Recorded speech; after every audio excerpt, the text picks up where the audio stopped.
what's up, Truth Team? It's your girl, Mickey Truth, SC's #1 urban blogger and the queen of paperwork. In this video, first and foremost, shout out to my Truth Team, okay? One of my Truth Team members hit me up in an email and sent me a screenshot of this article, and I'm like, oh, wow. And I told her I was definitely going to run it as content. So before we get into it, I want to just, because the live of the Duchess and the Frenchman was so long, okay? There's so many parts to it.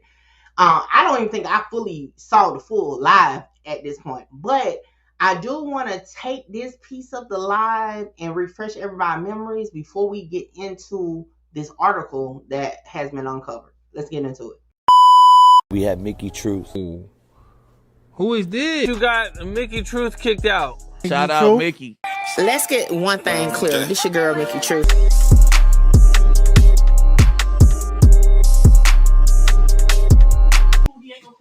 I done ran into the CO, which is the person that came, right? I ain't lying. I hope they gave him a Facebook shit. You put in the wrong shit. You keep putting their money. So, whole time, we all know, like, well, if I go do their thing, with niggas in prison and shit. So, I really been, playing my little part, came into, but before that, I was doing my thing in prison when I met her. Taking care of. Well, you got that money from council. Stop lying to them damn people. I'm going all the way back to Augusta State. You got that money from council. I'm going back to Augusta State. Oh, well, you owed me. I mean, I was helping you. Yeah, so. They said get to the point. You got them beat around the bush. This gonna be a long story, so if they ain't getting their popcorn ready, shit, they ain't gonna goddamn get the store. So I'm gonna tell you, we finna get every bitch you got damn food. So this motherfucker here, that's out here, and played me. She used to get a lot of, you saw the text on her shit. She used to get text, she was fucking the nigga, she would get the text on. I need to get long story short, cool. Then he just capped on me like I already had tattoos before 3 years ago. She been cheating on it off. I've been cheating. I've been fucking all doing my thing. He just said I got all my tattoos from she get pregnant. So I fuck around. I got what? And cheat while she was pregnant. All right. So when we originally saw that piece of it, we thought, okay, he just got out. They got together, while he was locked up. But what slid past was that we didn't know at the time. Well, I ain't gonna say everybody. I didn't know that he had did one set of time, got out, and remember when I did his background, I said, dang, he only stayed out like a month or so and was back in. Well, now we know why. So that's what we're going to get into. All right. So again, shout out to the Truth Team, okay? Because y'all came through. So y'all know this is the same document I showed y'all the other day, which anybody can pull from the Department of Georgia. Georgia Department of Corrections, okay? So if you go down here, right, remember we saw the new charges right here. So these two new charges from September 13th. Hold on, let me blow that up. I don't think y'all can see that too well. Let me blow that up. All right, that's better. So two charges. September 13th, 2020, Hancock County, okay, is marijuana and meth distribution. Remember, I had told y'all, I was like, nah, he must have been a drug dealer or something. Well, now, thanks to the Truth Team viewer that hit me up, we now know why he got charged with that. Now, he was on parole at this time, because if we go further down, like I did before, where is it?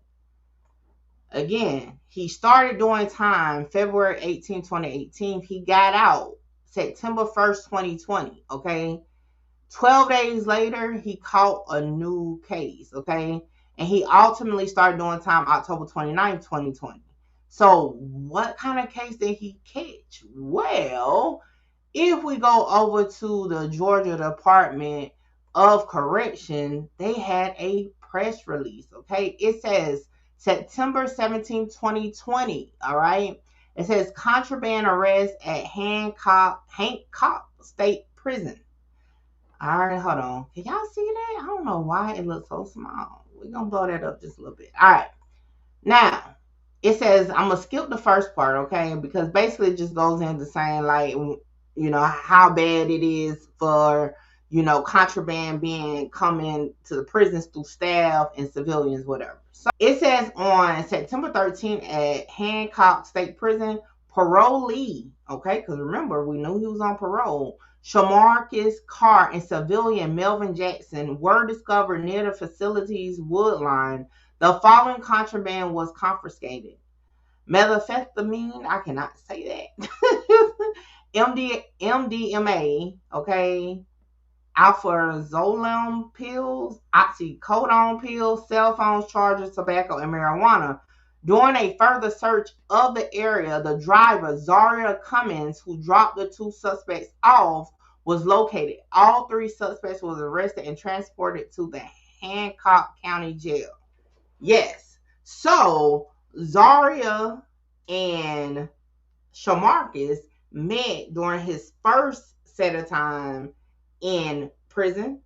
They was on that type of time. They was Bonnie and Clyde. They called a case together. Now, I did look to see if Zaria actually had a case from it. I couldn't find one. I mean, I didn't dig too deep, but I do know it's a mugshot floating around. I just couldn't verify it from immediately. So again, I mean, anybody can look it up at this point. But anyway, so the Melvin Jackson, right?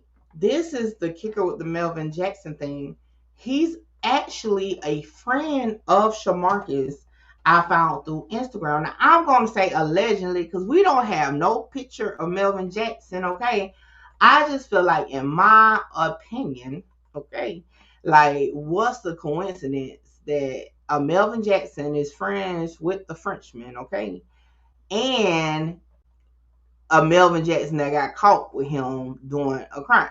Now, I'm just saying. But again, these are public statuses, so if it's not him, I'm just saying they still friends, okay? So he took to his Facebook, okay? Now, again, I got to his page by searching the friends on the Frenchman page, okay? And he posted on June 17th, one thing about it, bro, don't play about me. One of the most funniest and loyal niggas you can ever encounter with. Just laughing at our text, RIP, my guy. And I mean, the messages wasn't important to me, so I'm not going to read the messages, but he shared them on his page. Then he shared a post by the Frenchman and said, all we do is joke and talk ish. Then he also, on June 14th, the day that the Frenchman passed away, he put my MF brother, the Frenchman. So I'm assuming this is the person who got caught with the Frenchman and Zaria. Now, again, that's just part of the details, how I'm connecting the dots to the whole storyline. Now, if they was on that type of time, man, I mean, most toxic couples, in my opinion, be on that type of time with each other. That's just my opinion. Y'all can definitely think differently. But it got me to thinking, okay? Really, she said something, and I'm going to do a follow-up because I want to hear what y'all say about this. She said at some point in the live about him throwing out his paperwork. Everybody swore me down. It was saying it was going to implicate him setting up and being responsible for somebody named Obi's death, right? But I got to thinking yesterday after we did that live, and boy, shout out to y'all. 4 hours was great chopping up with y'all. I got to thinking, why would he toss paperwork to cover up that he did something to somebody? Personally, I would think you toss paperwork because possibly did he tell on Obi? I'm just assuming at this point. Because what kind of, what would you put in some paperwork about your involvement in a crime? To, you know what I'm saying? Especially if you had something to do with a murder, but technically you ain't get caught for it or charged with it. So why would it be in the paperwork, right? Unless you did a proffer, but still, that still mean you had to implicate people and all that. But what if he told on them? And that's what was in the paperwork. What if she was going to expose that he told on Obi? Again, this is where my mind is going. I had to tap back into my drill side of my brain. I'm like, somebody hiding paperwork when they get out of jail.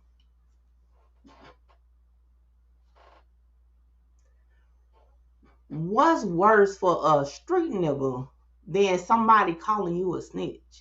I'm just saying, y'all get in the comments, let me know what y'all think. Am I reaching?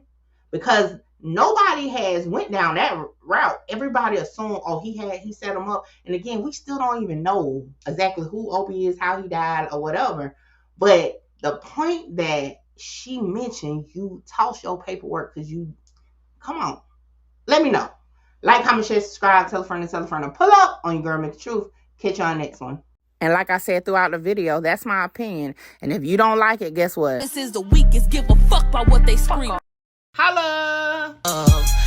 Shout out Mickey. Mickey, you gonna be big. Like, I'm trying to conquer the world, coming from where I come from. Hey, this your girl Mickey Truth, #1 blogger in South Carolina. Hold on, wait, before I go, y'all make sure y'all tap in with me to book your slot. A lot of y'all be hitting me up on Instagram and the email wanting to just talk about content, whether you're an up-and-coming content creator or somebody just got questions about cases or whatever. Book your consultation with me now. The information is on the screen. Hey, make sure you get your slot, because my slots be filling up fast. What's up, Truth Team? I am here, okay? About to get a touch of love. Yes, I'm at Touch of Love Massage Shop, okay? Now listen, I've been getting my massages through Touch of Love for years, even before it was a shop to come to. But let me show you around, and then I got to get ready because I'm feeling a little tense. And let me tell you, if you work in like call centers, streamers, YouTubers, sitting at that desk all the time, you definitely need to be tapping in to get your massage. So let's take a tour. So it was located in a nice multi business building. The suite was set up real comfortably. It was like to the back, and the candles was burning. The aromatherapy was definitely there. Okay, so I had to get undressed, and I'm like, yo, I gotta get all the way undressed. But anyway, like I said, being getting massages, Nakia is awesome at what she does. And let me tell y'all, them hands are blessed, okay? I got the full body massage, including, okay, the hot stones. And when I say that hour went so fast, I even went to sleep. And I always go to sleep during massage for some reason. But yeah, definitely needed that, because y'all know I had a night ahead of me, okay? Hey guys, I'm Nakia. I am the owner-operator of Touch of Love Massage Services. I always start with the information of what massage is. So massage is the manipulation of muscles. Exercise is the manipulation of muscles. The only difference is we are manually using our hands to do those activities. So a lot of people look at massage as a luxury when really it's a health necessity. So I'm more on the medical side of things. So if you're experiencing any pain of any sort, muscles is 90% of pain. So I would recommend you to come and get a massage. How can they follow you? I do have my business page, Touch of Love Massage Services, on Instagram. I have Touch of Love Massage Services on Facebook. And if you want to set an appointment with me, you can look me up on Setmore. It's an app platform online where you can book appointments. Hey, there you have it. And y'all, I feel like a new woman, but now it's time to party. So I'll catch y'all in the next one.